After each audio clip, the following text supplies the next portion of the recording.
अस्सलामुअलैकुम, welcome to किसान पंजाब के चैनल पे आपको खुशामदीद जी आया ਨੂੰ कहने हैं। तो अज का टॉपिक तुसां वेख ही लिया होना स्क्रीन उत्ते किसान कार्ड के बारे आ। किसान कार्ड के बारे ज़्यादातर पूछे जाने वाले सवाल किहड़े आ कि क्या असीं इहनूं ATM ते यूज़ कर सकने आ, पैसे इहदे तो लै सकने आ कि नहीं, तो की इहदा कर सकने आ। इनके बारे तुहानूं मालूमात दी जाएगी। साडे चैनल को सबसक्राइब कर लो, बैल आइकन का बटन दबा लो, सजना बेलियां दे नाल शेयर भी कर दिओ। तो शुरू करने आ वीडियो इनका जी। तुसी पहले तो तुसी दे दफ्तर दे विच ज़राअत तुसी दे दफ्तर दे विच तुसी मशीनरी ते बाकी दे हालात बीशी खाद वगैरह उत्थे उन्हां दा स्टाल लगे होए वो तुसी ले सकते हो।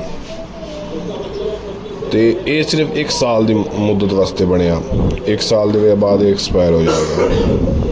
तो दूसरा तुसी इन्हां दे मखसूस निशिस्तां बनी हुई यानी कि मखसूस पॉइंट बने हुए मखसूस पॉइंटां तो तुसी इन्हां दे स्प्रे या खाद वगैरह तुसी लै सकते हो। तो मखसूस दुकानों भी इन्होंने दिता होया यानी कि उन्होंने तो तुसी स्प्रे खाद लै सकते हो। तो बाकी तुसा इन्हां दा यानी कि तुसी किहड़े पे करना, ये अप्रैल के महीने दे विच पे करना। अप्रैल तो बाद तुहानूं 1 महीना फिर दिता जाएगा मई का, वो लास्ट महीना होएगा, उहदे विच तुसां पे करना। बाकी उन्होंने नाल तुहानूं कार्ड दे नाल कुछ यानी कि मैन्यू भी दिते होणगे, उहदे उत्ते लिखे होया भी होना सारा मालूमात दे बारे कि तुसी लै सकते हो। पैसे तुसी इहदे तो नहीं कढ़ा सकते हो। बाकी तुसी मशीनरी बी खाद यानी कि तकरीबन